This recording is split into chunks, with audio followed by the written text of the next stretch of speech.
Hello, my friends. Welcome. Thank you for coming to meet with me here this evening. And for those of you who can't meet with me here this evening, who will watch the recorded episode later, thank you for doing that. Um, I'm sorry that I'm late. The rain has played havoc with our internet, as it usually does.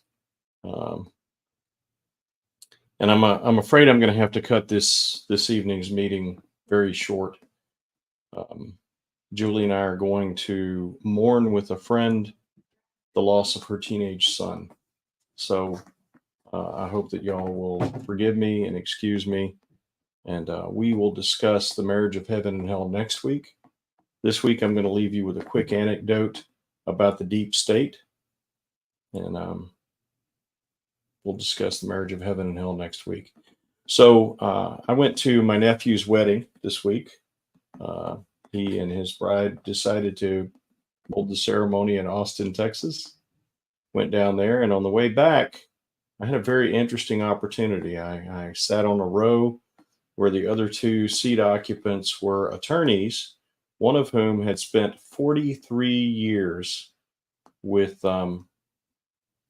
with the Department of Justice, specifically in civil rights, and um, the other of whom was had worked his entire life, his entire professional career with non-government organizations. And it was a really fascinating discussion because the guy who'd worked with NGOs seemed to want us to just get along.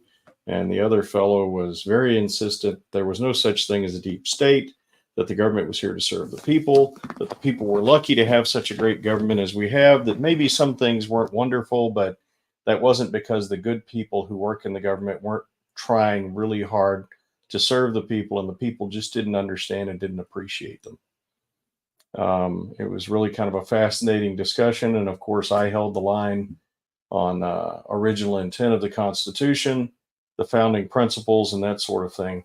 And when, of course, I got into founding principles, that led us down an interesting road where the gentleman who had spent 43 years as a Department of Justice attorney working in civil rights uh, pretty condescendingly explained to me that I didn't understand government.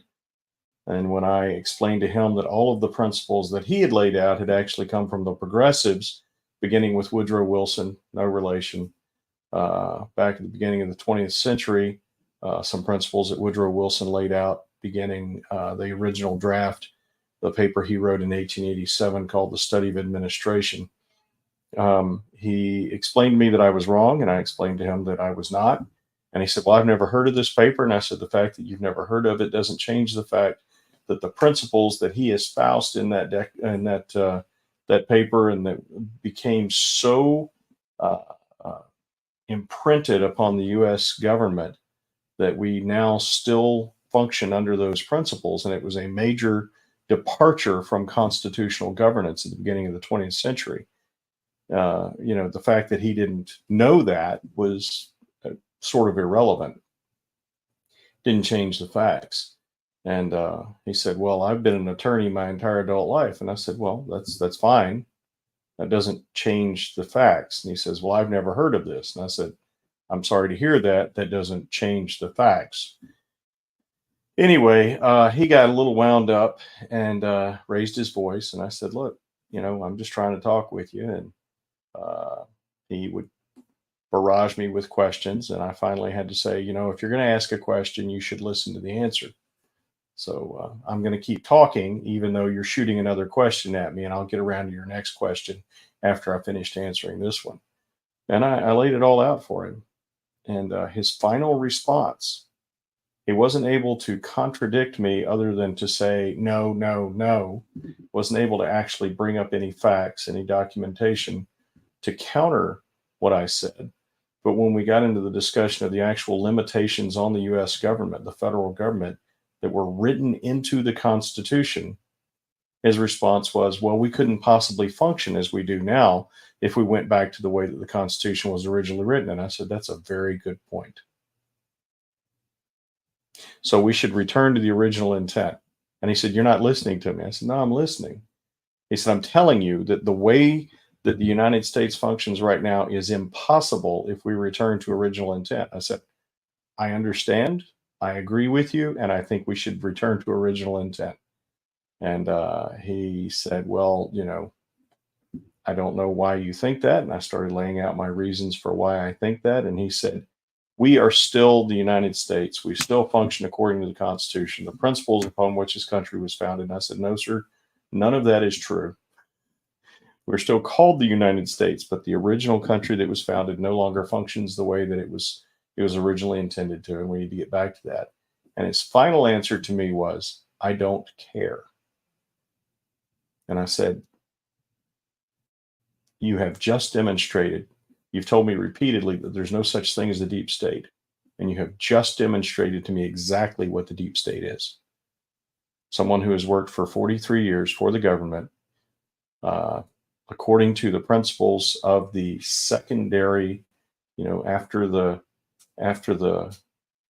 political revolution that created the departure from the original intent of the Constitution into a whole new form of government. Someone who has served for 43 years those principles, as opposed to the principles of the original founding.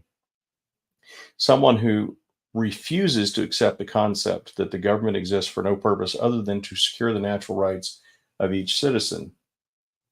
And when finally pressed to the point that he has to admit it, his response is, I don't care.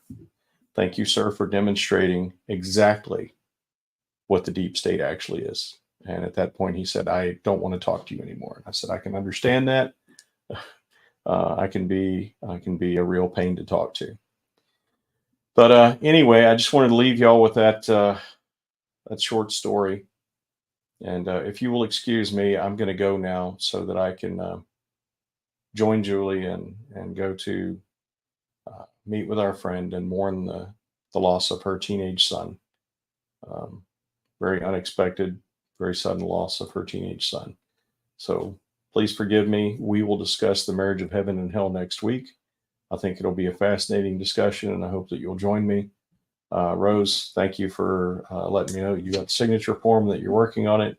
Meanwhile, I'm gonna let y'all go. Thanks a lot.